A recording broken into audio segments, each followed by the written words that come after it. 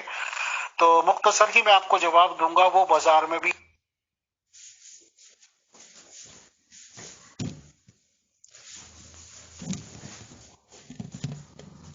ڈھونڈتے رہتے ہیں. سب سے پہلی بات تو کوئی داڑھی والے نظر آ جائیں، یہ کھلم کھلا پتہ چلنے لگے ہاں جی یہ مسلمان کی دکان ہے، تو ہی وہ چڑھیں گے. ان پہ بھی 2 4 رٹی رٹائی باتیں کریں گے. بھائی نماز قائم کرو، نماز پڑھو، یہ کرو، نماز پڑھو، یہ کرو، وہ کرو، دنیا کی زندگی آرزو ہے. اور کوشش کریں گے کسی بھی طرح سے اس مسلمان دکاندار کو کھینچ کر نماز تک لے جائیں یا مسجد تک لے جائیں. تو ظاہر سی بات ہے کہ اگر وہ آدمی یعنی کہ مسلمان ذہنی طور سے تیار نہیں ہے، تو اگر اس جماعت میں اسے کوئی اپنا شناسا نظر آ گیا یا بازار کا کوئی ایسا آدمی وہ اٹھا کے لیا ہے جس کا تھوڑا بہت اثر تھا، تو چلا جائے گا وہ. اگر اسے نہیں جانا یا ریگولر نماز ہی نہیں تھا. تو کل ملا کے مجھے تو لگتا ہی نہیں کہ جن کو جماعت آپ کہہ رہے ہیں وہ غیر مسلموں سے رابطہ بھی کرتے ہیں یا ان سے بات چیت بھی کرتے ہیں. مجھے نہیں لگتا ہے، یہ میری اپنی سوچ ہے، اس سے آپ اختلاف کرنے کا پورا حق رکھتے ہیں کہ جماعت کے زور پر یا یہ کہ تبلیغ کے زور پر مسلمان کسی کو امپریس کر سکتے ہیں، خاص طور سے غیر مسلموں کو، اور مسلمان بنا سکتے ہیں. یہ میں ماننے کو تیار نہیں ہوں. اس کے بعد آپ نے نیکسٹ پارٹ کیا پولیٹیکل کیریئر کا. تو مسلمان تو آج آپ تو خود آپ بیٹر سمجھتے ہیں، آپ تو ماشاءاللہ پیدائشی مسلمان ہوں گے کہ ایک دوسرے کو مسلمان نہیں سمجھتے، کافر سمجھتے ہیں. تو مسلمانوں کی سیٹیں نہ لے جا سکنے کا مقصد تو سیدھا سیدھا یہ ہے کہ ان کی پہلی بات تو کوئی پارٹی قومی لیول پہ ہے ہی نہیں. ہاں کیرلا میں یہ لوگ تھوڑے سے منظم ہیں، وہاں پہ ان کی کافی سیٹیں ملتی ہیں اور کافی ان کا رتبہ رہتا ہے سیاست کے حساب سے. کچھ 2 4 جو مخصوص نام ہیں وہ سب لوگ جانتے ہیں جو باقاعدہ ایم پی وغیرہ بنتے ہیں، اور ان میں سے ظاہر سی بات ہے کہ ولولہ خیز انگیز تقریریں بھی وہ کرتے ہیں اور اپنا نام چمکاتے رہتے ہیں. پولیٹیکل کیریئر اس لیے نہیں ہوگا کہ ان کی قومی لیول پہ کوئی پارٹی نہیں ہے اور ان میں وہ نہیں ہے، ایکتا نہیں ہے، اور اسی لیے ان کے ووٹ ڈیوائڈ ہو جاتے ہیں. اور مسلمان کا اس بیس پہ جیتنا کہ بھئی مسلمان کینڈیڈیٹ ہے تو مسلمانوں کی ٹوٹل سپورٹ بھی نہیں ملتی. جو ہمارا پیدائشی شہر ہے تو وہاں پہ حالانکہ مسلمانوں کی اس کانسٹیٹیوئنسی میں اتنی آبادی ہے کہ اگر وہ ایک طرفہ ہو کے کسی کو ووٹ دے دے تو پاسبل ہی نہیں ہے کہ کوئی ادر پارٹی جیتے. بٹ یہ ہے کہ مسلمانوں میں بھی 2 3 لوگ اسٹینڈ کھڑے ہو جاتے ہیں اور دونوں تینوں لوگوں کو ہمارے مسلمان بھائی سپورٹ کرتے ہیں. تو ظاہر سی بات ہے کہ جو ادر پارٹی ہوتی ہے یا مخالف جس کو پارٹی کے لیے جو بظاہر دیکھنے میں وہ لوگ کامیاب ہو جاتے ہیں. تو جب تک ان کا یونائٹڈ نہیں ہوں گے تو ان کا مستقبل ایسا ہی رہنا ہے اور ایسا ہی رہنا ہے. سر یہ اپنے کیے کے خود ذمہ دار ہیں، کوئی اور نہیں.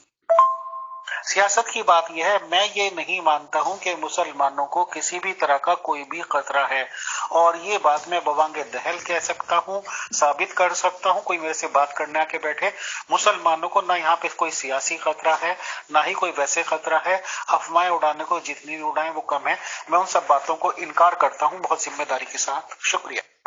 السلام علیکم. بہت ہی آپ نے عمدہ جواب دیے ہیں. اچھا، یہ جو تبلیغی جماعت کا نظام آپ بتا رہے ہیں تو وہ تو ظاہر ہے کہ صرف مسلمانوں کو تبلیغ کرتے نظر آتے ہیں. ہندوؤں میں تو وہ نہیں جاتے ہوں گے، یا عیسائیوں میں یا دیگر لوگوں میں، سکھوں میں. تو اس کا مقصد یہ ہے کہ پھر اب تو نئے مسلمان ہونا یہ تو پھر ختم ہو گئے. اور دوسرا یہ جو فرقے بن چکے ہیں اب ہندوستان میں، پاکستان میں، تو ہر فرقہ اپنے فرقے کی تبلیغ کرتا ہے اور دوسرے والے کو نیچا دکھاتا ہے، اور وہ کوشش میں ہوتا ہے کہ دوسرے فرقے کے افراد ادھر آ جائیں. تو یہ تو مسلمان صرف آپس میں ایک دوسرے کو تبلیغ کر رہے ہیں، تو غیر مسلموں کو تو یہ نہیں کر رہے. اور پھر ان میں کوئی ایسی جدید چیز ہمیں نظر نہیں آتی ان کے تبلیغی سسٹم میں جس سے کہ وہ لوگ متاثر ہو کر ادھر آئیں. اچھا، ڈاکٹر ذاکر نائک، ان کے بارے میں آپ کا کیا خیال ہے؟ کیا آپ سمجھتے ہیں کہ وہ جس انداز سے کام کر رہے ہیں وہ بڑا بہترین ہے اور اسی طرز پہ کام کرنا چاہیے؟ محترم عبد الحی صاحب and all dear group members, actually میں آپ کو پوری گارنٹی اور ذمہ داری کے ساتھ کہتا ہوں کہ جس چیزوں کو تبلیغی جماعت کہتے ہیں، ان کے جو بڑے سے بڑے ذمہ دار ہوں ان کو آپ میرے سامنے بٹھا دیجئے. میں یہ بہت ہی عاجزی کے ساتھ کہہ رہا ہوں بات، خدا نخواستہ تکبر تو میرا مطلب ہی نہیں، نہ مجھے کبھی چھو کے گزرے گا انشاءاللہ. کہ وہ یہ ثابت ہی نہیں کر پائیں گے کہ کون سے غیر مسلموں سے انہوں نے رابطے قائم کرے اور اسپیشلی کون سے غیر مسلم کو انہوں نے مسلمان بنا لیا اپنی تبلیغ سے. آپ نے اسپیشلی نام لیا ہے ڈاکٹر ذاکر نائک صاحب کا. ٹھیک ہے، جو ان کی ویڈیوز جاری ہوتی ہیں بہت زیادہ بھیڑ بھاڑ نظر آتی ہے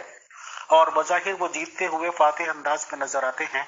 بٹ اگر میں مختصر جواب یہ دینا چاہوں کہ پلیز فار گاڈس سیک وہ لسٹ پرووائڈ کروا دیجیے گا کہ جو ریئلی میں غیر مسلم تھے اور باقاعدہ ریکارڈڈ طور پر قانونی طور پر اوپنلی مسلمان ہوئے ہیں تبلیغ سے ڈاکٹر ذاکر نائک صاحب کی، تو میں بہت احسان مند ہوں گا. اور جو مجھے لا کے وہ لسٹ دے دے گا تو میں شکریہ کے ساتھ کم سے کم پیور ڈسکشن گروپ میں اس کو ضرور شیئر کر دوں گا کہ کتنے لوگ مسلمان ہوئے ہیں. شکریہ. تو محترم امیر فیصل صاحب، آپ کیا سمجھتے ہیں اسلام کی جو تبلیغ کا جو جدید انداز ہونا چاہیے وہ کیا ہو؟ اب ہم یہ دیکھتے ہیں کہ اسلام مسلمانوں کے آپس میں اتنے شدت سے اختلافات ہیں کہ وہ ایک دوسرے کو قریب آنے کو تیار نہیں ہے ایک دوسرے کے. پھر انہی چیزوں کو لے کر غیر مسلم جو لوگ ہیں وہ دکھاتے ہیں، جس سے کہ وہ لوگ پھر اسلام کو، پورے اسلام کو، اب چاہے وہ کسی کا بھی ہو، تو یہ تک نہیں دیکھتے نا کہ یہ کون سے فرقہ ہے کیا ہے، مگر وہ ان کو اسلام سے بدظن وہ ہو جاتے ہیں ان چیزوں کو دیکھ کر. تو آپ کیا سمجھتے ہیں کہ ان کو قریب لانے کے لیے یعنی کیا کرنا چاہیے ہمیں؟ اور دوسرا یہ کہ ایسی کون سی چیزیں ہیں اختیار کی جائیں جس سے کہ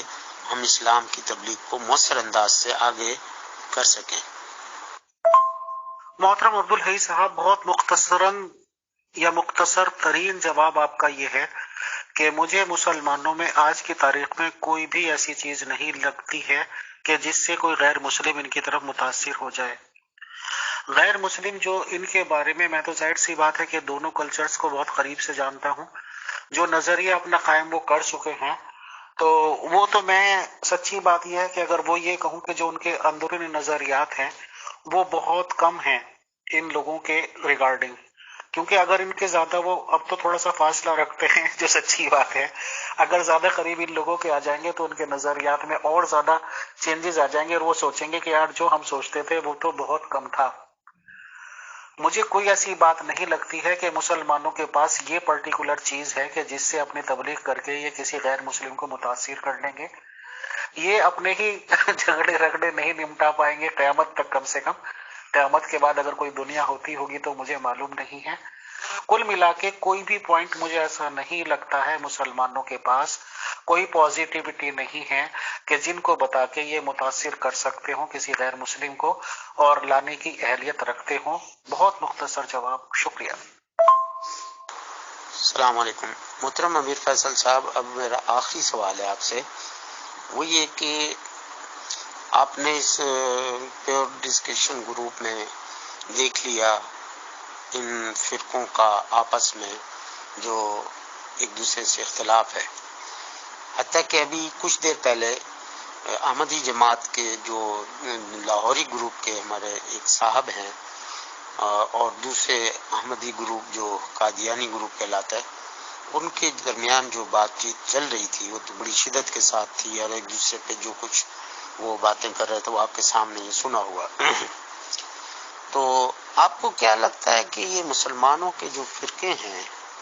کیا وہ ان میں یہ تناؤ کم کیا جا سکے گا یا نہیں، اور اس کا کیا طریقہ آپ سمجھتے ہیں کہ ہو؟ یعنی یہ جو واٹس ایپ گروپس ہیں اس میں ڈیبیٹ ہوتی ہے، یا اس سے بڑھ کے آگے ایک دوسرے کے ساتھ ڈیبیٹ کرنی چاہیے جس طرح سے یہودیوں نے اور عیسائیوں نے کیا؟ ابھی پچھلے دنوں سعودی عرب میں تھا، تو میں وہاں حکومت کا ادارہ دعوت و ارشاد میں اس میں کام کرتا تھا بطور مبلغ. تو ملک فہد تھے، ان کا دور تھا، تو انہوں نے ایک ڈیبیٹ کرائی تھی مسلمانوں اور غیر مسلموں میں، بلکہ میرے خیال سے ملک فہد یا ملک عبداللہ گئے تھے اور پوپ سے ملاقات بھی ہوئی تھی. تو یہ ایک اچھا طریقہ ہے. قرآن مجید میں اللہ تعالیٰ نے کہا کہ اہل کتاب سے کو دعوت دی، اے اہل کتاب تم ہمارے پاس آ جاؤ، ہمارے ساتھ آؤ، بیٹھو، صرف ایک پوائنٹ جو ہمارا آپس کا مشترکہ ہے، اور وہ ہے کہ اللہ تعالیٰ کے علاوہ کسی اور کی عبادت نہیں کرنی. تو اسی بنیاد پہ ہمارے قریب آؤ، بات چیت کرتے ہیں، کوئی ایک تعلق تو ہے نا. تو اسی طرح سے ان فرقوں کے درمیان کیا ایسا ممکن ہے کہ اسی پوائنٹ پہ جو قرآن کریم نے ہمیں دیا ہے مصالحت کی قریب لانے کی کوشش کی جائے کہ ہو، یا آپ کو نظر آ رہی ہے کہ ہو رہی ہے، کوئی کر رہا ہے؟ محترم عبدالحی صاحب، میں بہت ہی مختصر ورڈز میں اور امپورٹنٹ پوائنٹس ضرور اٹھاتا ہوں. واٹس ایپ کی دنیا میں مجھے نام کا تعارف ہوا تھا، کیا نام ہے ان کا، عامر نذیر صاحب کا. انہوں نے میرے ساتھ کافی کام بھی کیا، یہ کہہ لیجئے کہ میں نے ان کے ساتھ کافی کام کیا. ختم نبوت کیا یہ فورم بتاتے ہیں. آج کی تاریخ میں کھلے عام بتا دیتا ہوں آپ کو، ان کا کہنا یہ ہے کہ امیر فیصل سب سے بڑا کافر ہے دنیا کا. عامر نذیر صاحب کا کہنا یہ ہے کہ امیر فیصل را ایجنسیز کا ایجنٹ ہے. را ایجنسیز ہماری خفیہ تنظیم جو سب سے اونچے لیول کی ہے انڈیا کا، اس کا نام ہے. امیر فیصل کو یہ ثابت کرتے تھکتے نہیں ہیں. ہندوستان کے دو طرح کے لوگوں نے، جس میں کہ آپ احمدیز کا بھی موقف آیا تھا اور سنی لوگوں کو، یعنی کہ جن کو مسلمان کہا جاتا ہے، ان لوگوں کا بھی موقف آیا تھا، اور ان لوگوں کے اسکالرز نے گواہی دی تھی کہ امیر فیصل مسلمان ہے. اس پہ بھی عامر نذیر تل ملا گیا اور اس نے پتہ نہیں 20-50 فون کروائے ان فون نمبرز پہ جن لوگوں نے یہ اسٹیٹمنٹس دیے تھے، اور کوشش کی کہ وہ لوگ اپنے اسٹیٹمنٹس واپس لے لیں. اب اس ملعون کو کیا لالچ ہے یا اس کو فائدہ کیا ہے امیر فیصل کو اس طرح سے بدنام کرنے کی کوشش کر کے، تو مجھے نہیں سمجھ میں آتا. صرف گروپس کی دنیا سے زیادہ اس کو کوئی فائدہ ہوگا کہ اس کے گروپ چمکیں اور امیر فیصل کا گروپ فیل ہو. حالانکہ آمدنی اس کو بھی نہیں ہوتی ہوگی گروپ سے، مجھ کو بھی نہیں ہوتی. بٹ یہ میں آپ کو اسٹیٹس آف مائنڈ بتا رہا ہوں کہ گروپس کی دنیا کے لیے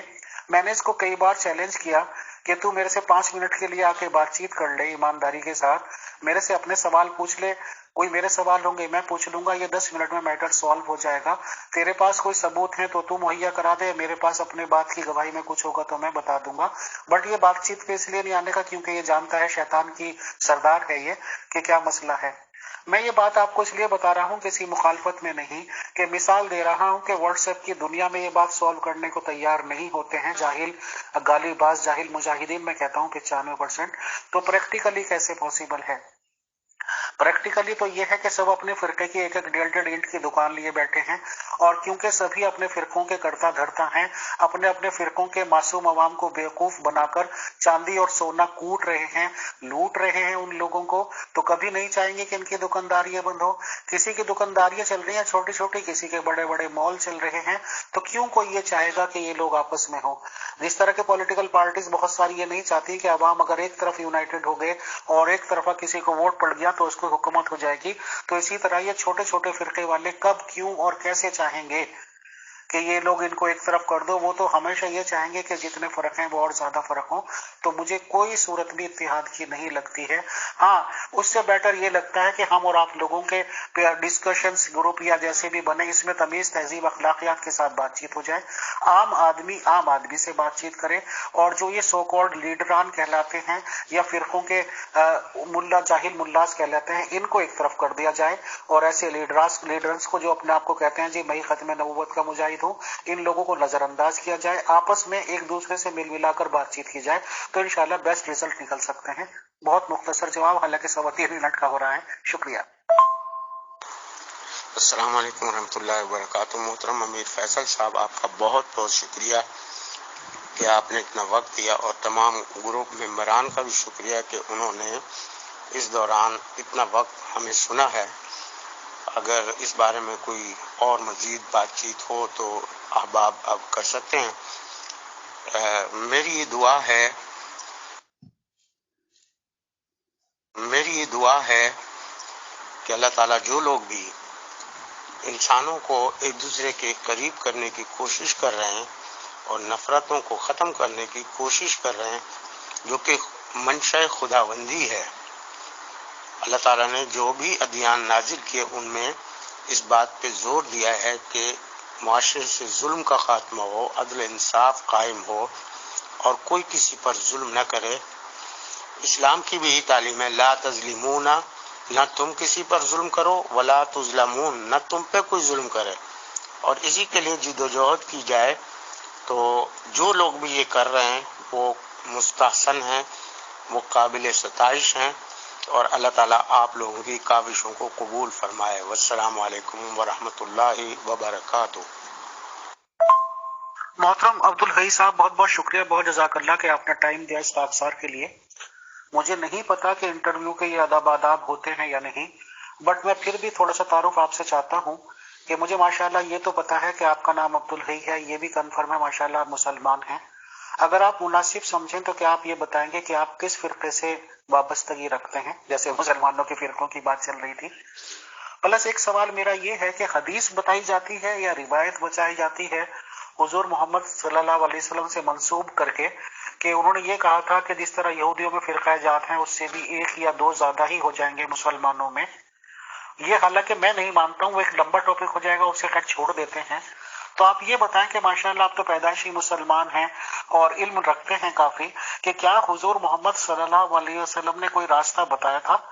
کہ اگر مسلمانوں میں اس قسم کے بگاڑ پیدا ہو جائیں یا ایک دوسروں میں یہ چھوٹی چھوٹی دکانوں میں بٹ جائیں تو ان کے پاس کیا کوئی سولوشن حضور محمد صلی اللہ علیہ وسلم بتا کے گئے تھے یا نہیں؟ آپ کو جانکاری ہے تو بتا سکتے ہیں، نہیں تو آپ اگنور کر سکتے ہیں۔ یہ میری طرف سے فرسٹ اینڈ لاسٹ کوشچن ہے سر، بہت شکریہ۔ السلام علیکم ورحمۃ اللہ وبرکاتہ۔ محترم امیر فیصل صاحب، یہ بڑا اہم سوال آپ نے کیا ہے۔ دیکھیں، فرقے کے متعلق ظاہر ہے کہ ہر شخص کسی نہ کسی فرقے سے تعلق رکھتا ہے، پیدائشی طور پر، پھر اس کے بعد تعلیم۔ تو میرا پیدائشی طور پر اپنا ایک مخصوص فرقہ تھا، اور ظاہر ہے کہ ابھی تک ہے، لیکن جوں میں تعلیم حاصل کرتا گیا، دینی ادارے سے میں وابستہ رہا اور میں نے عالم کا پورا کورس کیا، پھر اسی ادارے میں مدرس متعین ہوا۔ اس کے بعد میں سعودی عرب چلا گیا اور مدینہ منورہ میں کئی سال تک وہاں کا جو گورنمنٹ کا ادارہ ہے دعوت و ارشاد کا، اس میں بطور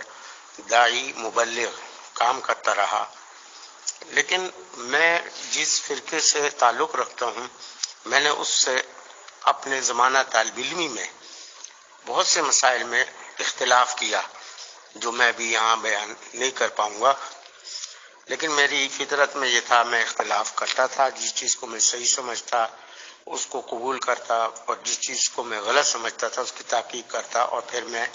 بعض دفعہ کسی نتیجے پر پہنچ جاتا، اور بہت سے مسائل ایسے ہیں میں ابھی تک کسی نتیجے پر نہیں پہنچ پایا۔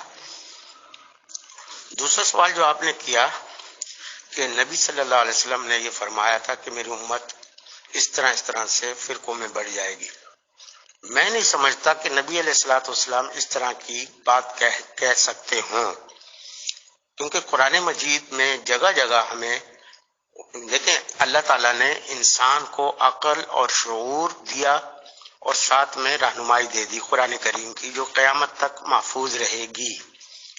اور پھر ساتھ یہ کہا کہ اس کے ذریعے سے امت کی اصلاح کرتے رہو۔ اگر ایسا ہو جاتا کہ بند ہو جاتا ہدایت کا دروازہ، امت نے ہر صورت میں یہود و نصارہ کے نقش قدم پہ چلنا ہوتا،